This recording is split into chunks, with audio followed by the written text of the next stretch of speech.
من الشيطان الرجيم بسم الله الرحمن الرحيم الحمد لله رب العالمين إن الحمد لله نحمده ونستعينه ونستغفره ونعوذ بالله تعالى من شرور أنفسنا ومن سيئات أعمالنا من يهده الله فهو المهتد ومن يضلل فلن تجد له وليا مرشدا وأشهد أن لا إله إلا الله وحده لا شريك له وأشهد أن محمدا عبده ورسوله وصفيه من خلقه وخليله اللهم صل وسلم وزد وبارك عليه وعلى آله وأصحابه والتابعين إلى يوم الدين أما بعد. Salam alaikum wa rahmatullahi wa barakatuh. Une autre fois, bienvenue dans cette chronique de Ramadan. Et je prie Allah Azza wa Jal qu'il accepte notre jeûne, qu'il accepte tous nos œuvres faites pour sa face uniquement. Allahumma amin. Alors, on continue ce qu'on a commencé il y a quelques jours sur les bienséances et les sunan du jeûne du mois de Ramadan.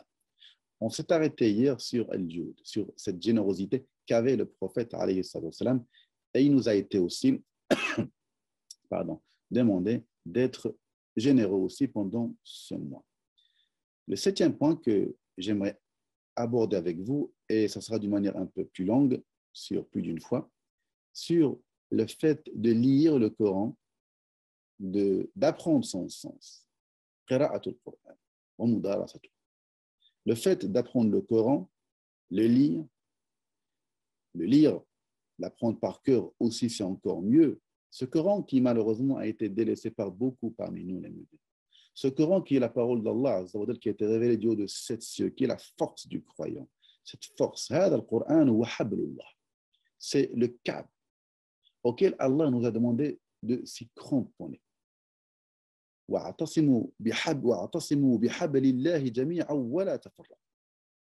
Et cramponnez-vous au câble d'Allah. Ce câble d'Allah, c'est le Coran, disent les savants. Et ne vous divisez pas. Ce Coran qui malheureusement n'est lu et sorti des armoires que pendant Shahr Ramadan. J'espère du moins qu'il va être sorti pendant ce mois et qu'il va être, Inch'Allah, encore continué à être lu, à être notre compagnon, Inch'Allah, dans ce monde-là. C'est une parole lourde. Inna sanulqi alayka qawlan thaqila. On va descendre sur toi une parole lourde, a dit Allah au prophète alayhi salatu wassalam. Cette parole lourde, si on l'avait fait descendre sur une montagne, qu'est-ce qui lui serait arrivé? Allah dit لو أنزلنا هذا القرآن على جبل هذا القرآن على جبل لرأيته كيف لرأيته خاشعا متصدعا من خشية الله. Ce Coran, si on l'a fait descendre, si on le fait descendre sur une montagne, tu l'aurais vu donc comment? Tu l'aurais vu s'humilier et se fondre par la crainte d'Allah. Oui, ce Coran qu'on a laissé derrière nous, derrière notre dos, ce Coran qui a été révélé du haut de 7 cieux, qui est la force du croyant.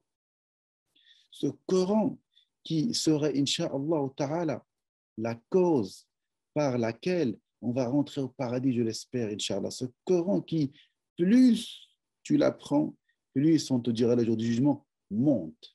اقرأ وارتقي. نعم هذا ما قال رسول الله صلوات ربي عليه وسلم. قال رسول الله عليه الصلاة والسلام اقرأوا القرآن اقرأوا القرآن فإنه يأتي يوم القيامة شفيعا لأصحابه. La première des choses, avant qu'on parle de l'ascension au paradis, par divers degrés du paradis, il nous a dit alayhi salam que ce Coran, lisez ce Coran, parce qu'il va venir intercéder pour ceux qu'il avait, ceux qu'il apprenait. Il va intercéder. L'intercession est par la permission d'Allah subhanahu wa ta'ala. Ce Coran va intercéder pour toi le jour du jugement. وكما قلت فصاحب القرآن يرتقي في الجنة. نعم بقدر ما معه من القرآن. Plus tu as appris du Coran, plus tu vas monter en degré. من قال هذا؟ له رسول الله صلوات ربي عليه وسلم الذي لا ينطق عن الهوى إن هو إلا وحي يوحى. Il ne parle pas de sa propre ou sous l'effet de la passion, mais c'est une révélation qui lui a été révélée. يقال قال الرسول عليه الصلاة والسلام يقال لصاحب القرآن اقرأ وارتق ورتل كما كنت ترتل في الدنيا فإن منزلتك عند آخر آية تقرأها في الجنة au paradis. Qu'est-ce qui va être dit à celui qui a appris le Coran? اقرأ وارتق ورتل كما كنت ترتل في الدنيا. اقرأ لي وارتق monte ورتل lis lentement et clairement d'après une traduction comme tu le faisais dans le bas monde parce que ta place au paradis, parce que ta place est là où ça sera au moment où tu liras le dernier verset. Plus tu lis, plus tu montes. Plus tu lis, plus tu montes. Plus tu lis, plus tu montes. Allahumma ja'alna min ahli al-Qur'an. Allahumma ja'alna min ha'ula'i ya arhamar rahimin. Celui qui a le Coran aussi, il a un fadl, il a un mérite que d'autres n'ont pas. Regardez ce que faisait le prophète alayhi salam avec les compagnons qui sont morts à Uhud.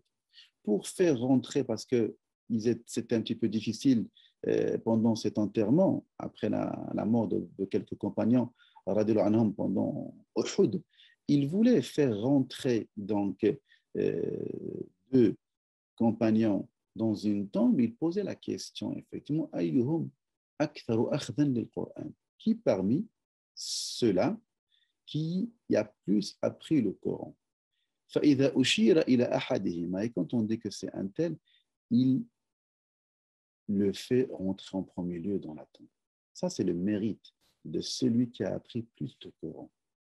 Intercession le jour du jugement, plus tu lis, plus tu montes en degré au paradis, et le mérite que tu as jusqu'à la fin de ta vie, en étant le premier à être rentré, je parle des compagnons, par le prophète salawatu rabbi alayhi wa sallam dans la tombe. أقول قولي هذا وأستغفر الله لي ولكم فاستغفروه إنه هو التواب الرحيم. السلام عليكم ورحمة الله.